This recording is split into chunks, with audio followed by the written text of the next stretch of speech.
교재를 보시면 우리 1페이지, 우리 교재가 2장이고 앞뒤로 4페이지로 교재가 있습니다. 이 교재는 제가 저번에 말씀드렸듯이 이 책의 내용을 요약해서 핵심적인 것들을 요약해서 정리해 놓은 내용입니다. 1페이지 여러분 보시면 우리 쇠하는 교회의 특징 진단해서 몇 가지가 있죠? 1번부터 4번까지 있습니다. 1번 같이 한번 읽어보겠습니다. 시작. 연구 투자와 인재 양성의 미비. 2번입니다. 시작. 교육과 훈련의 실효성 부족. 3번입니다. 시작. 단기 성과 집착. 4번입니다. 시작. 사역자들의 잇따른 사임 및 악순환. 이 내용에 관해서는 설명도 교재에 있고 제가 조금 첨부해서 말씀을 드린 것으로 기억합니다. 밑에 큰 제목이 흥하는 교회를 위한 핵심 요소입니다. 1번부터 몇 번까지 있습니까? 4번까지입니다. 1번 같이 읽겠습니다. 시작. 참된 예배의 회복. 2번 시작. 교회의 본질 회복. 3번 시작. 직분과 봉사의 중요성. 4번입니다. 시작. 하나님의 집으로서의 성전. 이것에 대한 설명은 내용 뒤에 옆에 설명을 보시면 되겠습니다. 제일 중요한 건 이제 예배, 교회, 그렇죠? 그 다음에 직분, 그리고 하나님의 집으로서의 성전, 교회의 개념이 하나님 나라를 보여주는 것이다. 이런 것이냐. 그러니까 예배, 그 다음에 직분, 그리고 교회, 그리고 하나님의 집, 이런 개념이 건강한 교회, 좋은 교회의 특징이라고 볼 수 있습니다. 예배는 아무리 강조해도 지나치지 않는데 제가 늘 쓰는 표현 중에 예배에 실패하면 모든 것에 실패한다. 이 말씀을 여러분들이 잘 이해하실 거고 또 우리가 예배 생활이 얼마나 중요한 것인가를 아마 잘 아실 겁니다. 교회 본질은 어디로 가면 됩니까? 성경으로 돌아가면 되고 성경이 우리는 보통 사도행전 쪽으로 가는 교회의 그 초대교회의 모습으로 돌아가는 것을 말하지만 사실은 초대교회뿐만 아니라 구약에 있는 성경의 그 교회의 개념으로도 우리는 돌아가야만 됩니다. 구약은 이스라엘 백성들이 교회죠. 그렇지 않습니까, 여러분? 그죠? 구약은 이스라엘이라는 나라가 이스라엘 나라 자체가 하나의 교회입니다. 신약은 주님께서 예수님이 세우신 교회이고 그 신앙 고백에 따른 교회인데 이 교회가 그 모습은 형태를 갖춘 모습은 이제 초대교회의 모습이죠. 이게 모습입니다. 그러니까 이스라엘 나라의 모든 역사는 하나님의 그 교회, 구약의 하나님께서 이스라엘 백성들을 통하여서 보여주시고자 하시는 것은 교회의 모형이죠. 교회의 특징을 보여주시는 것이고, 그러니까 신약에서는 신앙 고백에 의한 예수님을 믿는 신앙 고백에 의한 그 초대교회 성도들의 모습을 보여주는 것이죠. 그러니까 궁극적으로 이건 사실 어떻게 보면 이스라엘 나라와 초대교회의 모습은 똑같은 것이고 이게 이제 시대를 거쳐서 오늘 우리 각 나라의 교회가 되는 것이죠. 그러니까 우리 한국 교회, 뭐 미국 교회, 뭐 유럽 교회 이런 식으로 되는 것입니다. 그러면 그 나라 교회가 또 세분화되어서 이제 지역 교회가 되는 것이죠. 부산에 있는 교회. 그래서 우리 교회가 이제 부산 서민교회라는 이름의 지역 교회가 됩니다. 그러나 이렇게 단위가 축소되고 발전되면서도 개념은 똑같습니다. 이스라엘의 나라, 구약의 이스라엘 나라를 통해서 하나님 보내주시고자 하시는 교회의 모습이나 특징이나 우리 지역교회 부산 서민교회가 가지고 있는 교회의 모습이나 특징은 똑같아야 됩니다. 왜냐하면 이건 성경에서 나온 개념이기 때문입니다. 그러니까 시대마다 교회의 뭐 건물이나 뭐 이런 형태들은 좀 바뀔 수 있겠죠.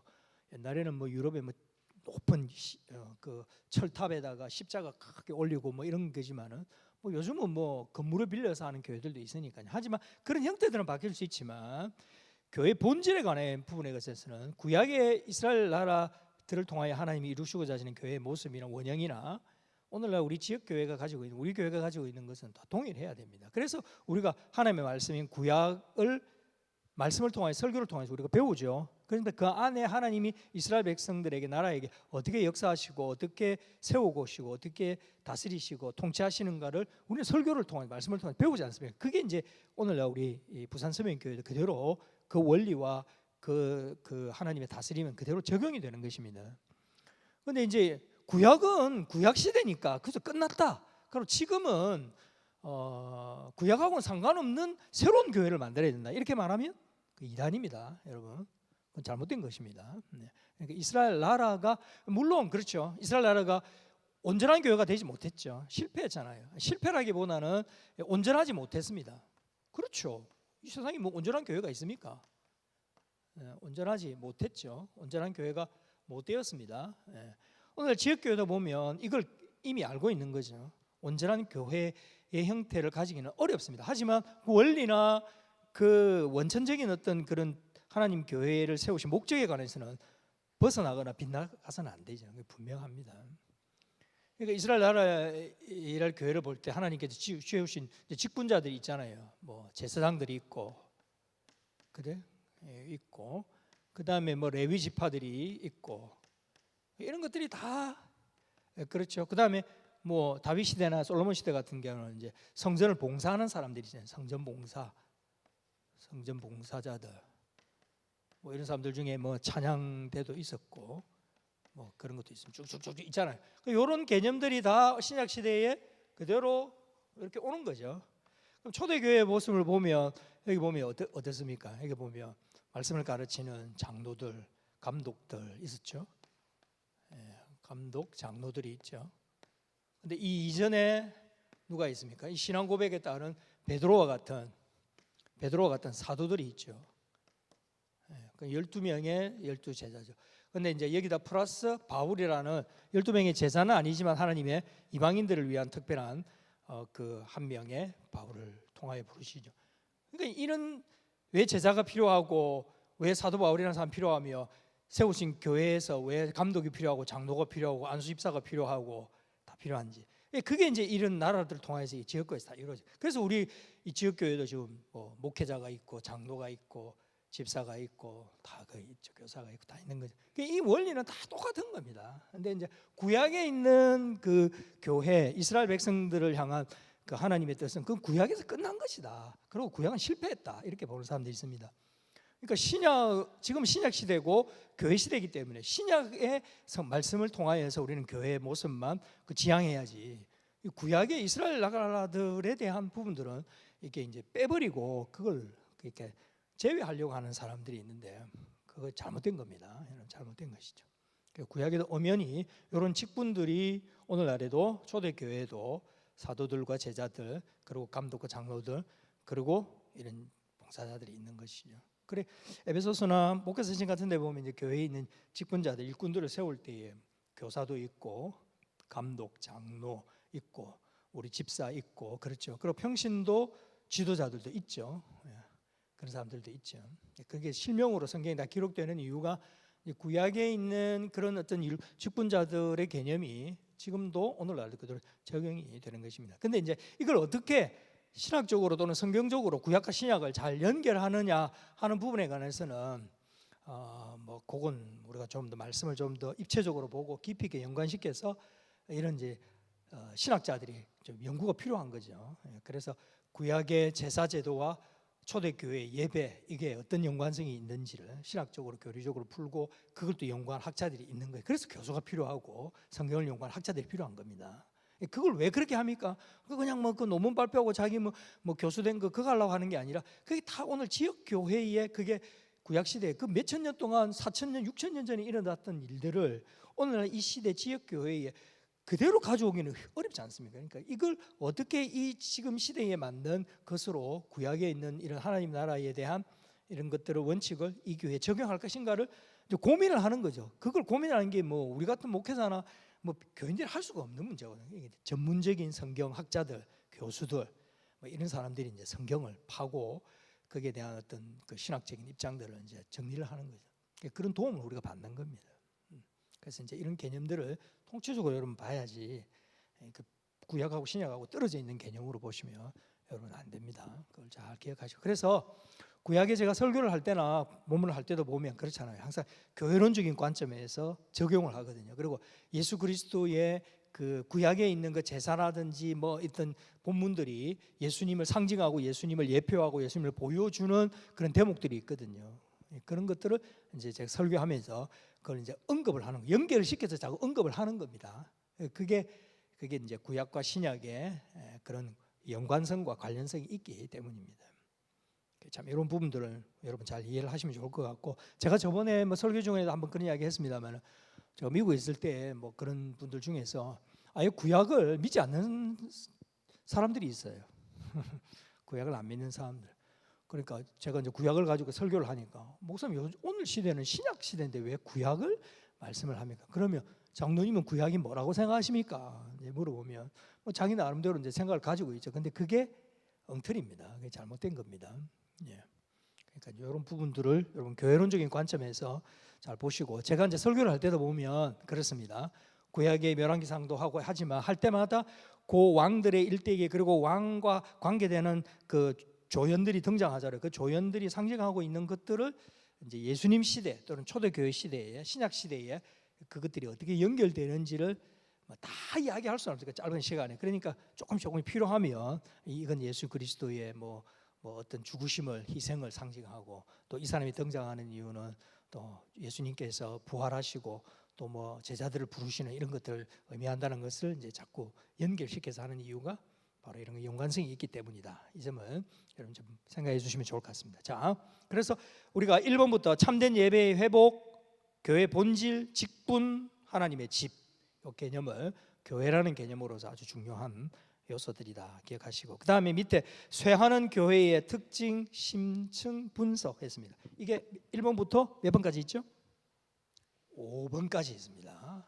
5번까지. 1번 한번 같이 읽어볼까요? 시작. 성경적 진리의 희석. 무슨 말인지 여러분 아시죠? 네. 교회는 성경적 진리를 가지고 있어야 됩니다. 쉽게 말하면 성경을 중심에 딱 놓고 모든 것이 다 연결되어야 됩니다. 성경은 왜 그렇습니까? 계시이기 때문이죠. 계시는 인간이 만들어낼 수 있는 창작물이 아닙니다. 하나님이 우리에게 주신 하나님의 뜻이죠. 그렇죠. 일기와 소설은, 시나리오는 전부 다 우리가 만들어낸 창작물이죠.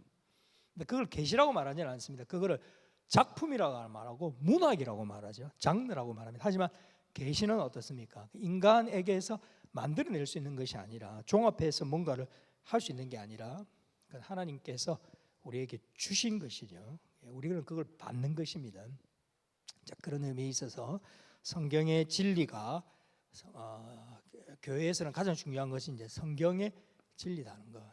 성경이라는 것이 제일 중요합니다. 이 점을 여러분 꼭 기억하시고, 여기 이제 자꾸 희석이 되는 이유는 무엇입니까? 여기다 자꾸 두 가지를 하기 때문에, 하나는 여기다가 자꾸 플러스를 하기 때문입니다. 또 하나는 자꾸 여기다가 마이너스를 하기 때문입니다. 플러스를 하는 건 뭡니까? 성경의 진리가 자꾸 흐트러지는 이유는 뭘 플러스하기 때문에 그렇습니까? 인간의 지식, 과학, 경험, 그리고 인간의 어떤 뭐라 그럴까요? 상상, 이런 것도. 사람이 대단하죠. 대단한 머리를 가지고 있어요. 똑똑한 사람들 보면 진짜 똑똑하잖아요, 그죠? 그런 것들을 이제 성경에다가 자꾸 플러스를 하는 거죠. 여기다 플러스.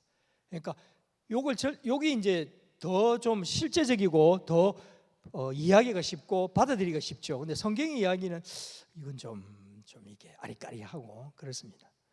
근데 이제 마이너스는 뭡니까? 네, 요가 비슷한 건데, 인간의 이런 부분들이 더 세다고 생각하니까 성경에 있는 내용들 자꾸 빼는 겁니다. 하나님의 기적 뭐 이런 걸 다 빼뿌는 거죠. 기적 이런 거 빼뿌리고, 또 뭘 뺍니까? 우리가 이해되지 않는 그런 어떤 성경의 레위기 같은 거, 그다음에 뭐 제사법 같은 거, 이런 거는 그거는 그때 당시에 그 문화에서 이스라엘 백성들에게 하나님 주신 어떤 그거지, 이게 무슨 계시까지 들어갈 필요는 없다. 이건 그냥 하나의 어떤 지침이지, 이게 하나님의 계시라고 말하기는 없다. 이렇게 보는 거예요. 이걸 빼는 거죠. 예수님이 기적 행하신 거, 기적 행하면 좋지. 그러나 꼭 기적이 하나님께서 실제로 행하신 것이라고 말하지는 꼭 그걸 믿을 필요는 없다. 뭐 이렇게 이제 보는 거죠. 자꾸 이제 빼는 겁니다. 요 플러스 하는데 가장 핵심적인 우리 한국의 유명한 사람이 있고, 플러스 성경의 내용을 마이너스 하는데 가장 유명한 사람이 있습니다. 마이너스 하는데 가장 유명한 사람이 누구 압니까? 돌 김용옥입니다. 김용옥. 이 사람은 성경의 모든 기록 내용을 전부 다 부정적으로 봅니다. 그래서 이 사람에게 성경은 이거 떼고 저거 떼고 다 떼고 나잖아요. 그러면 성경 껍데기가 딱 남을 거예요. 이 사람은. 그래서 그 사람 뭐 인터뷰를 하거나 뭐 강의한 거 내용을 들어보면 자기가 요한복음 주석도 썼는데 그 요한복음이 하나님의 말씀이라고 예수님의 계시라고 믿지 않고 쓰는 주석입니다. 그러니까 성경 자체를 하나의 문학이고 작품이지 그거는 계시라고 보지 않습니다. 그래서 여기에 아주 그 하는 사람이 이제 이 사람입니다. 그래서 성경을 막 이거 다 떼고 저거 다 떼고 무조건 이해 안 되는 거 다 떼고 그렇게 해버리는 거죠. 근데 이 사람을 따라가는 사람들이 굉장히 많습니다. 네, 여러분 이 돌 김용옥 이 사람 뭐 절대로 이런 강의는 현혹되지 마시고 그렇게 됩니다. 플러스 하는 사람들이 있습니다. 이 플러스 성경에다가 뭐 성경의 이야기를 뭐 그럴 수 있다, 뭐 좋다, 그거 받아들이자. 그러나 그것보다도 이런 관점에서 오히려 성경을 이해하거나 하나님을 이해하는 것이 더 중요하다 이렇게 생각하는 사람들이 있습니다. 여기에 아주 중요한 사람들이 있는데 어떤 사람들일까요?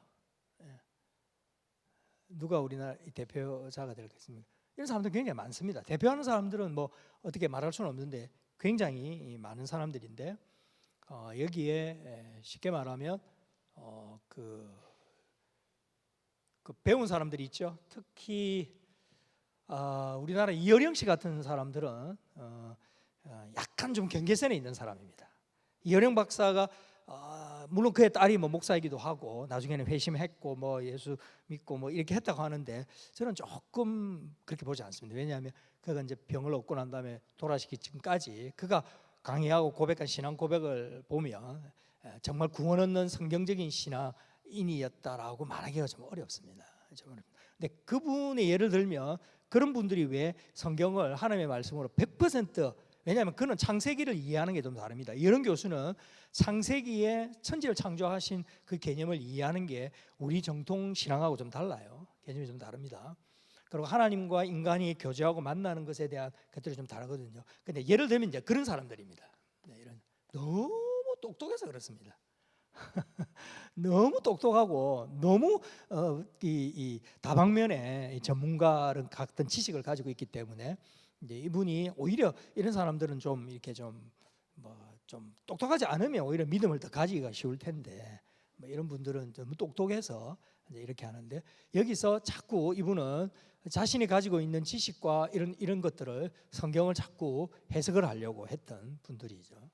그러나 뭐 저는 잘 모르겠습니다. 이분이 진정한 구원 얻는 그런 구원의 소유자라고 대부분 사람들은 그렇게 보고 있습니다만은 제가 그걸 평가할 수는 없을 것 같고 제 생각으로는 이분이 가지고 있는 성경에 관한 신앙에 관한 그 이해의 기준은 이런 것들이 주로 다양하게 있습니다. 근데 이건 이제 계시와는 좀 사갈이 없거든요. 근데 도올 김용옥은 이걸 빼버리는 사람이고 이어령 교수 같은 사람은 이걸 자꾸 인간적인 어떤 학문적으로 성경을 자꾸 분석하려고 하는 사람이죠. 이런 점에 있어서 성경의 진리가 희석이 되죠. 근데 이런 영향을 받으면 이제 설교자들이 이런 영향을 받으면 이제 설교자들이 이제 자꾸 이제 하나님의 말씀을 강해하고 풀어서 해석하고 적용하기보다는 자꾸 이제 이런 이야기거리들을 자꾸 이제 설교 안에 이제 가지고 오는 거죠. 이렇게 가져오면 듣는 사람은 재미있을 수 있어요. 그러나 이것은 우리의 영혼, 우리의 신앙, 우리의 영적인 부분들에게 도움을 주는 것은 아니다.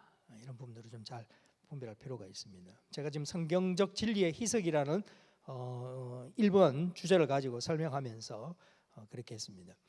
뒤에 내용을 보시면 설명해 놓은 걸 보시면 교회가 세상의 유행과 인본주의적인 가치관에 휘둘려 성경의 절대적인 진리를 희석시키고 타협하는 경향을 비판합니다.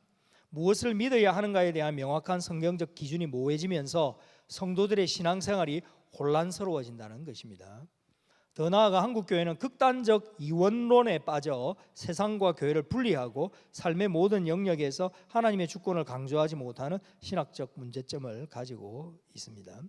이는 교회가 사회의 빛과 소금 역할을 감당하지 못하게 하며 교회를 기업 경영하듯이 하는 마케팅 원리 적용과 같은 급속한 세속화로 이어집니다. 교회가 본질적인 사명을 잃고 세상의 성공 논리를 답습할 때 그 거룩성은 훼손되고 영적 권위는 상실됩니다.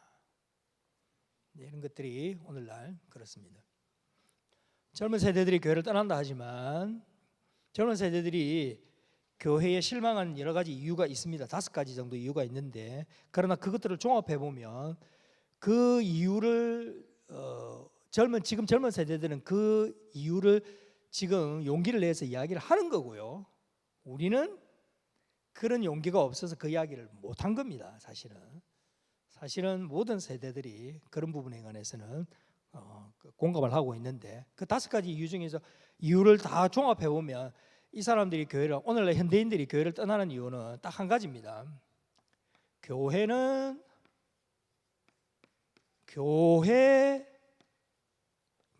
가지는 특성이 있어야 된다고 그들은 바라고 있기 때문입니다. 근데 이 바람이 오늘날 많은 사람들에게 무너지고 있습니다. 이 바람을 충족시켜주는 교회를 만나기가 어려운 겁니다. 교회는 교회만이 가지는 특징이 있어야 됩니다.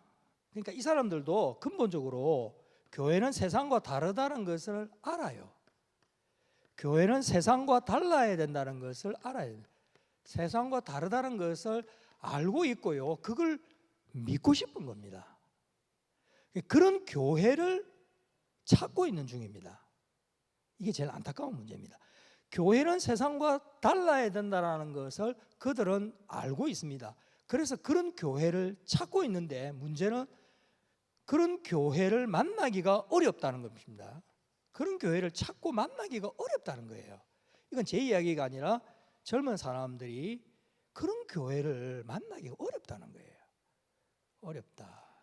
그렇기 때문에 자기들이 목사가 돼서 교회를 개척하지 않는 이상은 이민 가가지고 그런 교회를 신앙생활 할 수 있는 것도 아니고, 북한에 가서 교회 신앙생활 할 수 있는 것도 아니고, 한국에 있는 한 한국의 그런 교회를 만나기가 어렵다고 생각하기 때문에 이들은 교회 가서 신앙생활 하고 싶은데 그런 교회를 못 만났기 때문에 교회를 등지는 경우가 많습니다. 이걸 우리가 현실적으로 받아들이고 이해를 해야 됩니다. 그러면 그들이 바라는 교회만이 가지는 특징이 뭡니까? 제일 중요한 게 뭡니까? 그게 그겁니다. 하나님의 말씀의 절대성. 말씀이 성경의 절대성을 그들은 적어도 교회만큼은 교회가 믿고 있는 하나님이라는 성경이라는 이 절대성을 교회가 절대로 포기하거나 그것에 대한 확신을 교회가 포기하거나 저버려서는 안 된다는 것을 그들은 믿고 있습니다. 쉽게 말씀드리면 뭐냐 하면, 그들이 교회를 실망하는 이유는 설교나 말씀이 이건 세상의 재밌는 이야기를 다시 반복하는 것이 아니라, 그런 이야기가 아니라 정말 이 설교와 말씀이 자신들의 영혼과 삶을 변화시키는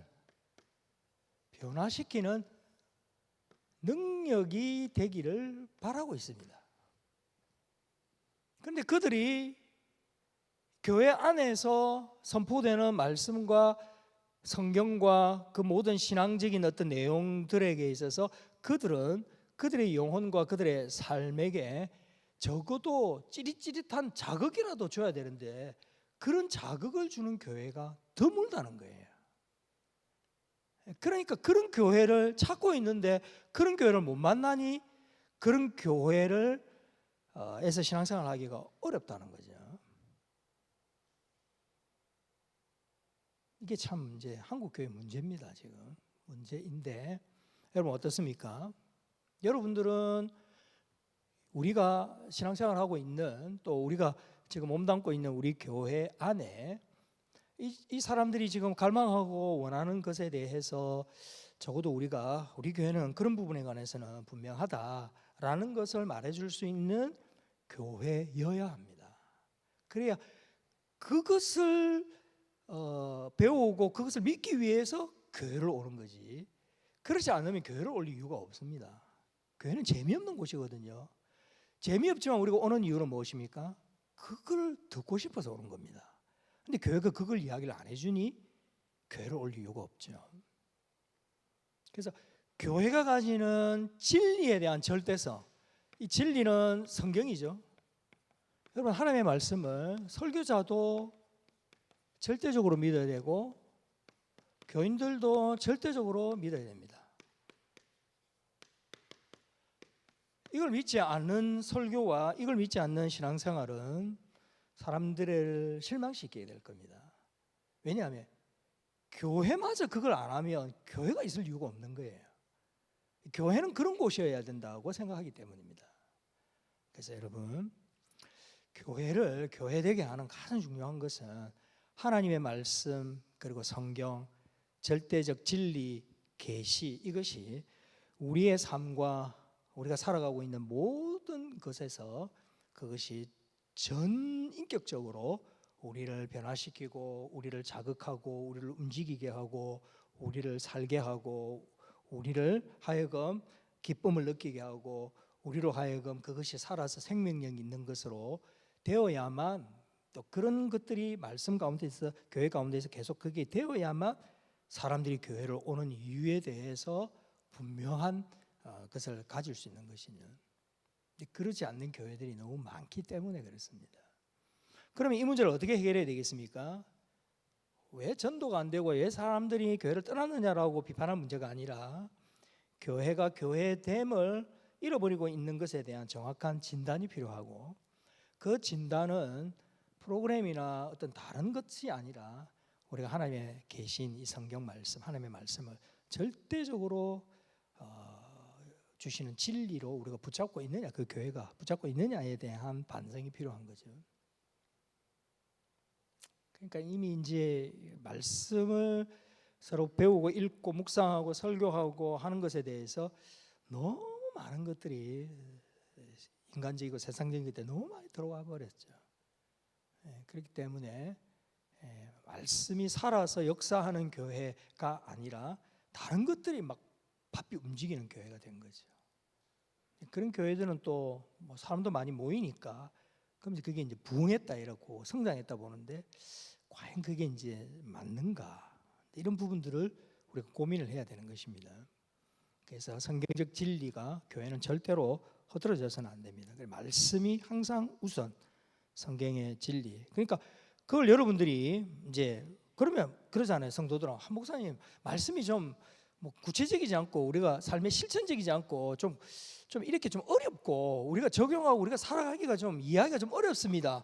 예, 맞습니다. 그런 질문이 나오면 그건 그 교회가 그 말씀에 대해서 분명한 어떤 구체적인 해석과 적용을 통해서, 그것은 설교자를 통해서 성경을 연구하는 사람들을 통해서 가능한 거예요. 그런 질문 자체가 한국 교회는 없었던 겁니다. 그리고 그것에 대해서 중요성을 미처 깨닫지를 못했어요. 주로 이제 자꾸 이제 교회 건물 넓히고 뭐 공동묘지 사고 뭐 기도원 짓고 뭐 이런 것들에만 이제 외적인 어떤 이런 것들만 계속 이렇게 하다 보니까 뭐 그게 커지면 그냥 뭐 교회가 성장한 거, 좋은 교회인 거, 이런 거. 큰 교회 다니면 내가 신앙도 좋은 건 줄 알고 있는데, 절대적인 진리인 말씀에 관해서는 우리가 그만큼 관심을 가지고 우리 삶의 신앙에 있어서 중심에 놓지를 못했다는 것이죠. 그게 세속화가 일어나고 교회가 변질되고 타락화되는 겁니다. 그러면 나중에는 어떻습니까? 이게 교회인지 세상인지 구분이 안 될 정도가 되는 거죠. 자, 두 번째로 복음의 변질과 세속화, 이것도 앞에 부분이 안 되면 뒤에가 자연적으로 따라오는 현상입니다. 복음의 변질과 세속화입니다. 구원의 복음이 개인의 행복이나 성공을 위한 도구로 전략합니다. 우리의 영혼을 다루는 것이 교회입니다. 병원은 인간의 육체의 건강을 다루는 곳이죠. 교회는 인간의 영혼의 문제를 다루는 곳입니다. 병원이 교회 같고 교회가 병원 같으면 안 됩니다.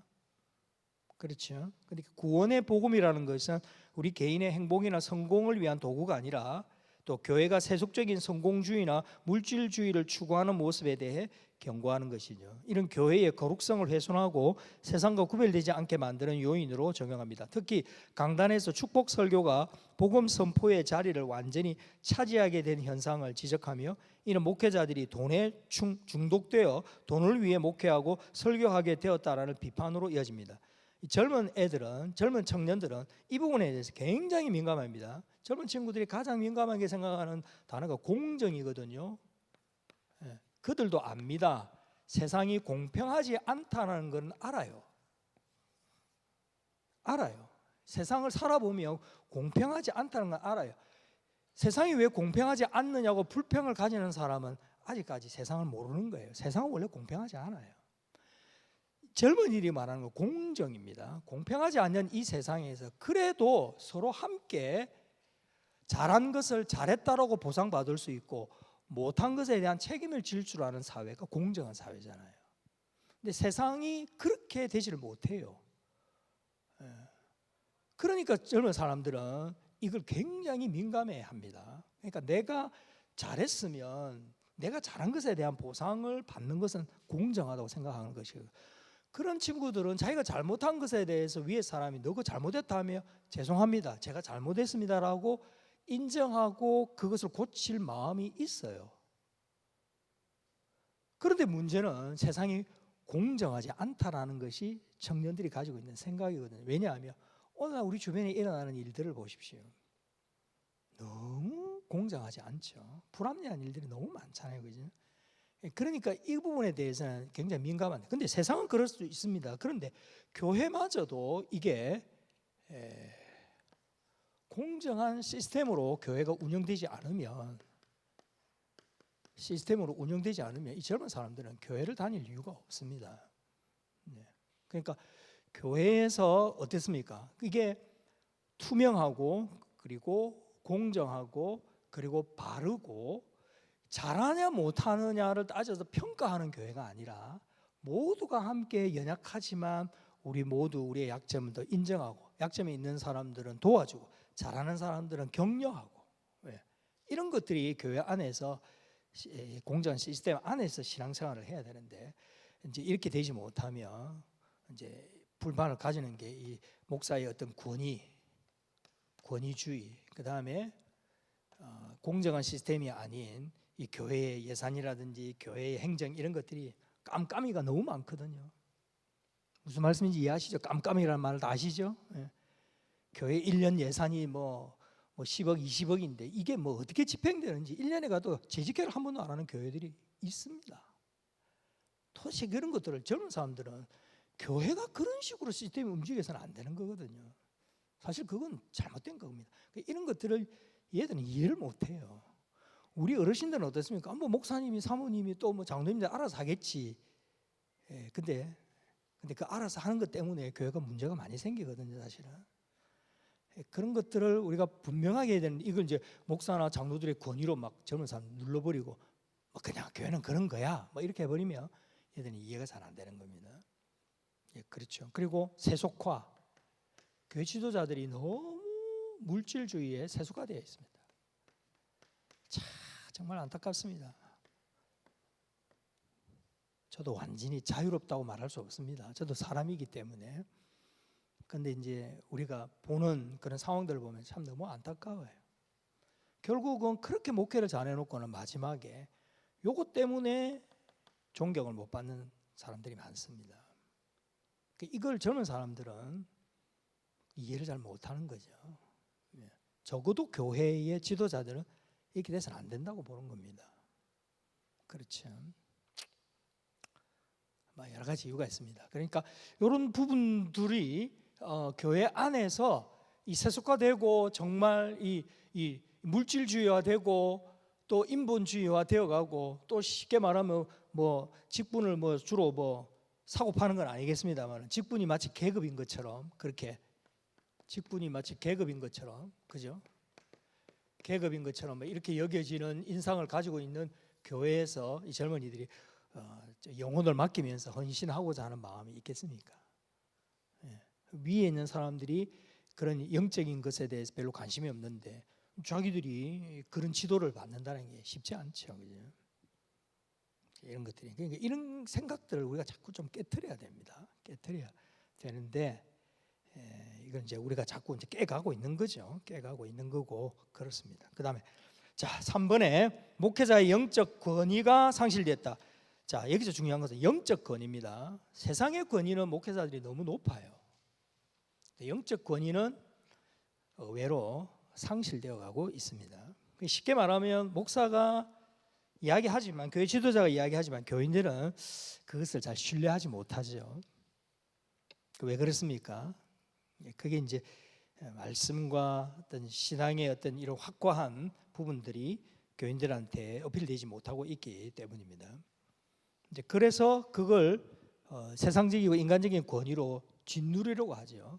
영적으로 무장되지 않으니까 세상적인 것으로 그 사람들을 막 이렇게 하려고 하는 거죠. 교회 잡음이 일어나고 시험이 드는 겁니다. 그러니까 영적으로 무장하고 영적인 권위를 가지고 그 파워를 가지고 그렇게 해야 되는데 그러지 못하는 문제가 또 있죠. 네 번째 2페이지입니다. 네 번째 교회론의 부재 또는 왜곡입니다. 뭐 이건 또 설명을 보시면 여러분 압니다. 예. 쭉 이때 보시면 또한 내용을 보시면 또한 교회 정치에 있어서 말씀의 권위는 사라지고 당회의 정치적 결정이 더 큰 영향력을 가지게 되는 현상이 나타나며 권면하는 장로의 직임은 사라지고 행정력을 발휘하는 치리 장로의 모습만 강조되는 문제점도 지적합니다. 이는 교회가 단순한 행정 조직으로 변질되어가는 모습을 보여줍니다. 그렇죠. 그렇게 되지 않도록 해야 됩니다. 그렇게 되지 않도록. 자꾸 그런 어떤 그런 헤게모니가 생기고 어떤 그런 집단화가 생기고 이렇게 되는데 아마 안 됩니다. 그럼 영적인 부분에 있어서 탄력을 잃어버리고 힘을 잃어버리게 되는 것이죠. 5번에 훈련과 양육의 부재입니다. 교회가 성도들을 말씀으로 양육하고 훈련하여 그리스도의 장성한 분량에 이르도록 돕는 일에 소홀하다고 봅니다. 피상적인 교리 교육이나 감성적인 집회 위주로 흘러 성도들의 신앙이 깊어지지 못하는 문제를 제기합니다. 신학교에서 믿음 선포를 안 하기 때문에 졸업생들이 영적 불을 잃어버리는 현상을 비판하고 이는 곧 교회 현장에서도 성도 양육의 부재로 이어집니다. 성도들이 주 예수님 내가 주를 믿습니다와 같은 믿음 고백을 자주 하지 않음으로써 그리스도께서 그들 안에 거주하시는 구원의 기쁨과 감격을 온전히 누리지 못하게 된다는 것입니다. 이러한 양육의 부재는 성도들의 신앙이 죄악과의 싸움에서 승리하지 못하게 하고 결국 교회의 영적 활력을 저하시키는 원인이 되기도 합니다. 그러니까 이제 쉽게 말하면 교회는 세상과 다른 곳입니다. 학교는 학원은 그죠? 그렇죠. 병원은 다 특징이 있고 목적이 있죠. 교회는 달라야 되는 겁니다. 교회는 교회만이 가지는 특징이 있어요. 그러니까 영혼 구원입니다. 영혼에 대한 관심입니다. 교회는 영혼, 이 영혼이 구원에 이르게까지.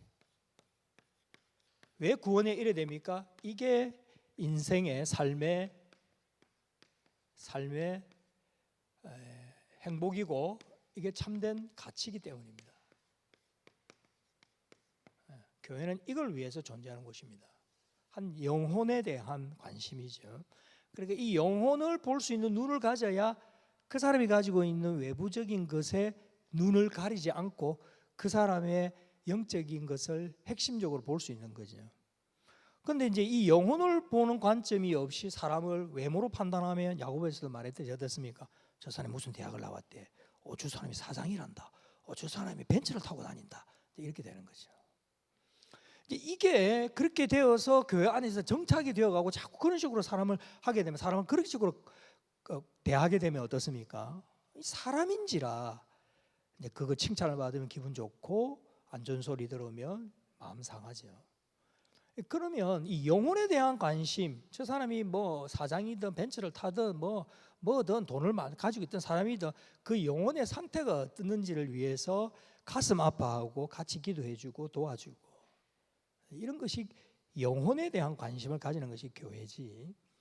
다른 것에 대한 관심을 가지기 시작하면 자꾸 이제 사이즈, 그다음에 사람 수, 예산, 건물 뭐 이런 식으로 이제 나가는 거죠. 그리고 거기에 합당한 사람들이 오기를 바라고요.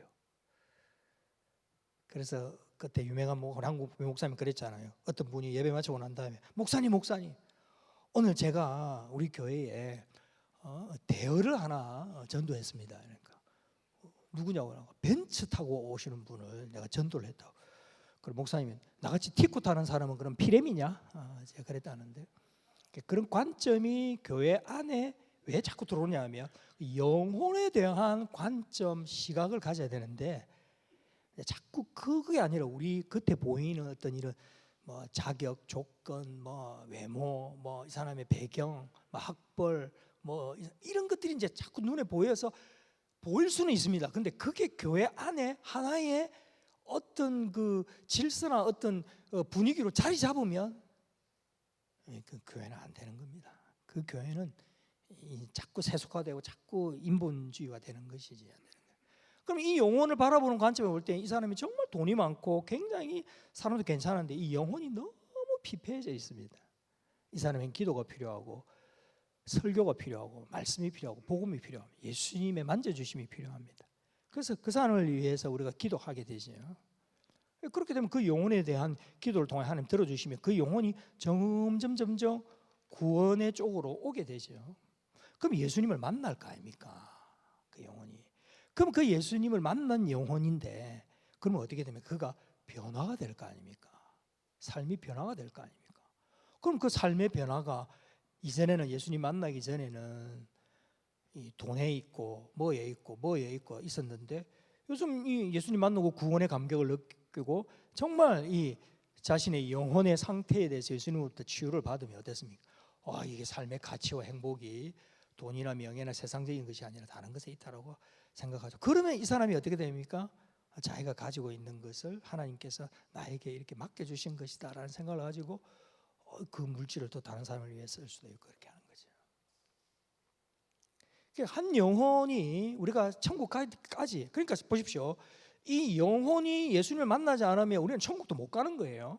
이게 제일 중요합니다. 한 영혼에 대한 관심을 교회가 가질 때 그 사람이 예수님 만나서 이 구원은 죄 용서 받고 자신의 삶을 청산하고 이제 주님과 함께 살아가는 믿음의 삶을 살아가게 되는 것이죠. 그러면 삶의 행복과 가치를 자기가 좀 많이 못하고 그렇게 못한다 할지라도 우리 천국에 갈 수 있는 것은 하나님으로부터 받은 것입니다. 그러나 하나님께서 이 사람에게 더 물질을 부어주시고 더 좋은 은사를 주시고 더 좋은 환경을 주셨다면 어떻게 되겠습니까? 이제 이 사람은 삶의 행복과 가치가 무엇인지를 생각하고 섬길 수 있는 기회를 하나님이 주신 거예요.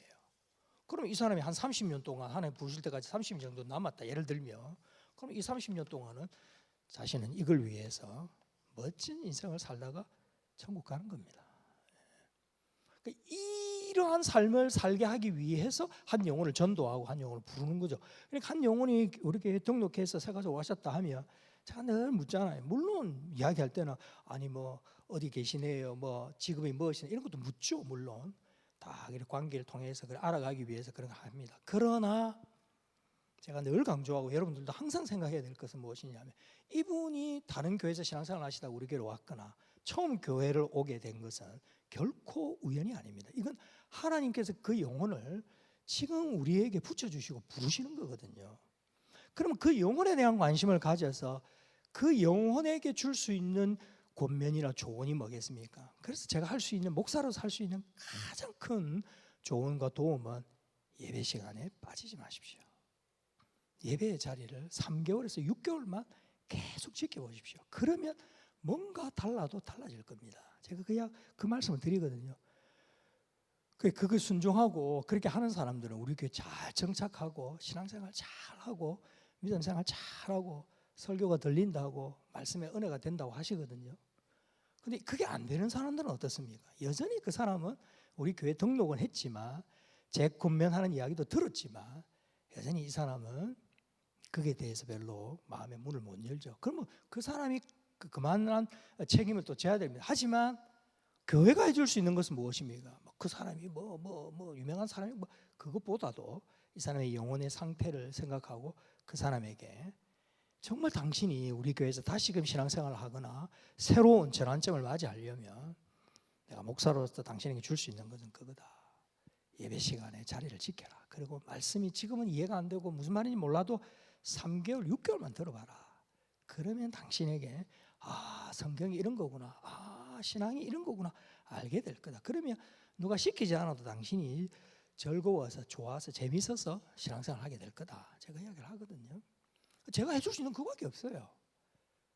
그러니까 우리는 이제 이 교인들 중에서도 처음 듣는 분들도 있고 뭐 다양한 사람들이 있지만 항상 그 말씀 가운데 그거 가운데 한 영혼에 대한 관심이라는 관점을 늘 가지고 그 말씀이 이 영혼 마음속에 부딪히고 그게 감동이 되고 은혜가 되도록 그걸 늘 이제 이 부담감으로 이 목회자는 항상 그걸 부담감으로 가지고 있는 거죠. 그러면 여러분 그게 제가 하는 일이 아니라 저는 도구로 사용되고 성령께서 다 그 사람을 만지십니다. 만지시고 막 부르시거든요. 참 얼마나 이게 놀라운 일인지 모릅니다. 만약에 여러분 우리 교회가 한 50명 되는 교회라고 생각해 보십시다. 교인들이. 근데 한 사람이 왔는데 등록했는데 우리 교회 다니겠다고 하는 것도 얼마나 귀합니까? 근데 이 사람이 목사의 그 권면에 순종해 가지고 3개월, 6개월 다 다니면서 설교 시간마다 눈물 흘리고 은혜를 받습니다. 그래서 이 사람이 변화되는 것을 사람들이 봅니다. 그렇게 되면 우리가 어떤 생각이 들게? 기존에 우리 50명 교인들이 어떤 생각이 들겠습니까? 그 한 사람이 우리 교회 등록해서 이렇게 사람이 구원받고 은혜 생활 잘하는 걸 보면 우리에게도 굉장한 감동이 되고 도전이 되지 않겠습니까? 근데 이제 교회가 커지고 누가 누군지도 모르고 뭐 어떻게 되는지도 모르고 이런 상황에서는 그래서 이제 자기 딱 그 바운더리 그 딱 안에서만 딱 갇혀 있거든요, 교인들이.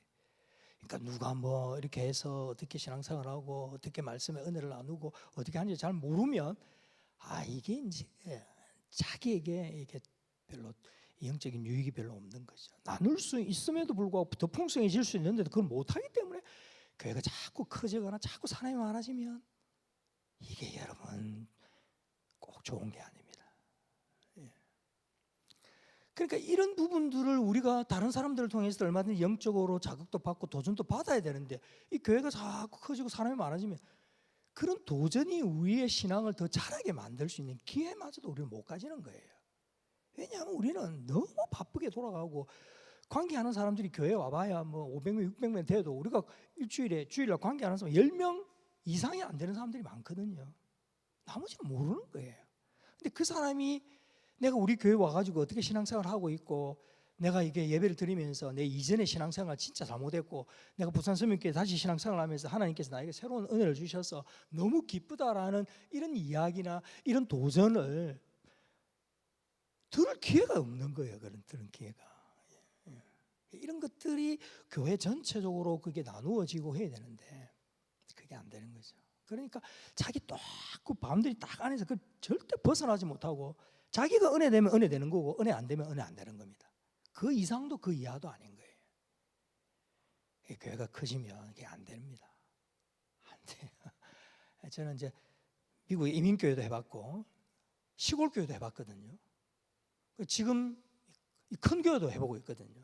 제가 세 가지 경험을 어떻게 보면 우리 고신교단 목사에서 아마 이런 경험을 한 목사는 손에 꼽힐 겁니다. 이민교회 개척해본 목사, 시골교회 담임 목사 해본 목사, 교단에서 그래도 좀 규모가 있고 있는 이 교회 담임 목사, 제가 자랑이 아니라 이러한 경험들을 해보면 제가 느끼는 게 뭐냐 하면 그런 거예요.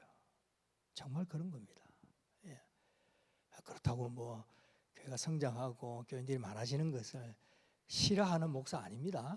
그리고 뭐 그게 틀렸다 이렇게 말하는 목사 아닙니다.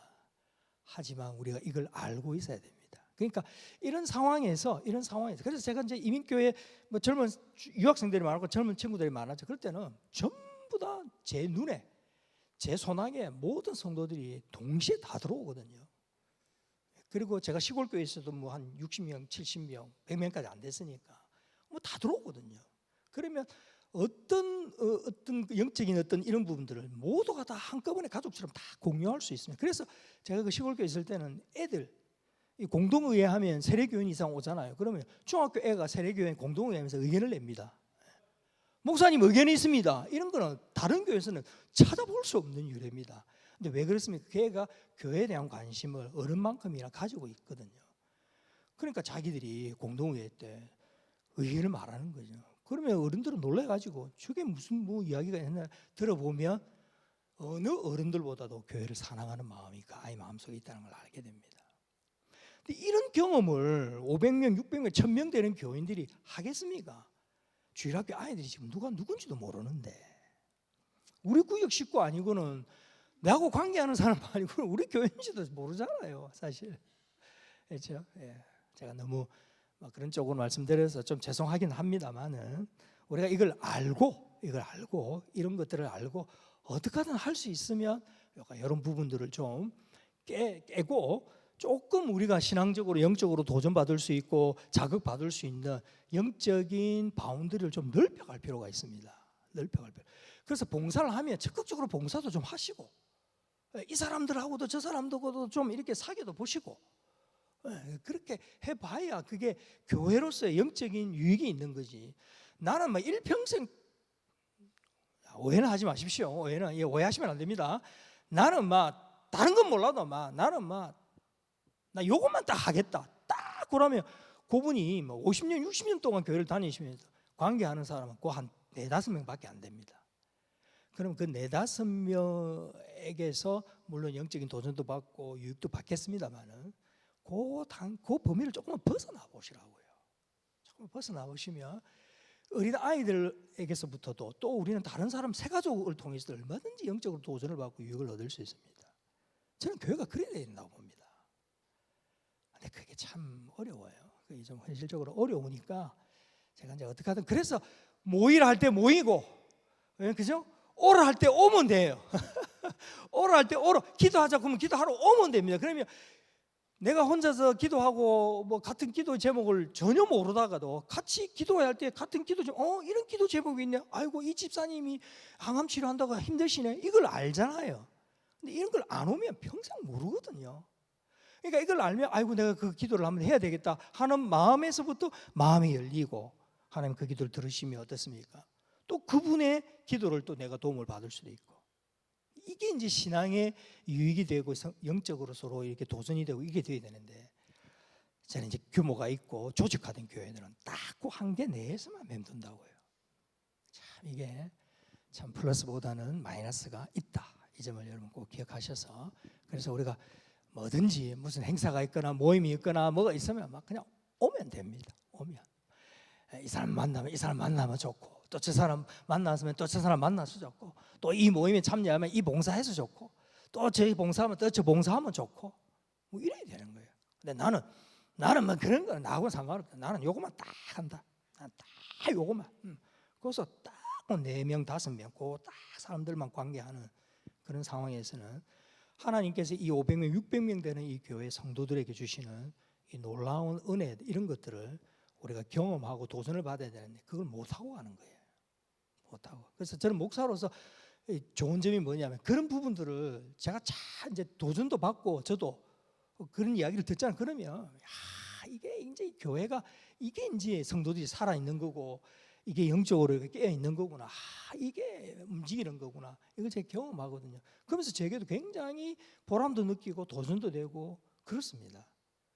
그런 것들이 이 교회 안에서 좀 일어나야 되는데, 그런 것들은 없고 자꾸 교회가 세상적인 관점에서 영혼 구원에 관한 부분은 없이 세속화되고 물질화되고 이렇게 되면 문제가 되는 것이. 다음 달 못하니까 한 5분만 더 하면 안 되겠습니까? 이거 마무리하고 마치도록 하겠습니다. 자, 그 다음에 2페이지 했고, 다 했네요. 그러면 5분까지 다 했다, 그죠? 2페이지 흥하는 교회를 위한 핵심 요소의 깊이 이렇게 있거든요. 철저한 성경 중심 개입주 신앙 뭐 이렇게 해야 되는데, 그러면 다 한글로 하고 마치도록 하겠습니다. 목사님, 책은 가져오라 해놓고는 책은 언제 합니까? 이런 질문을 하실 거라고 제가 압니다.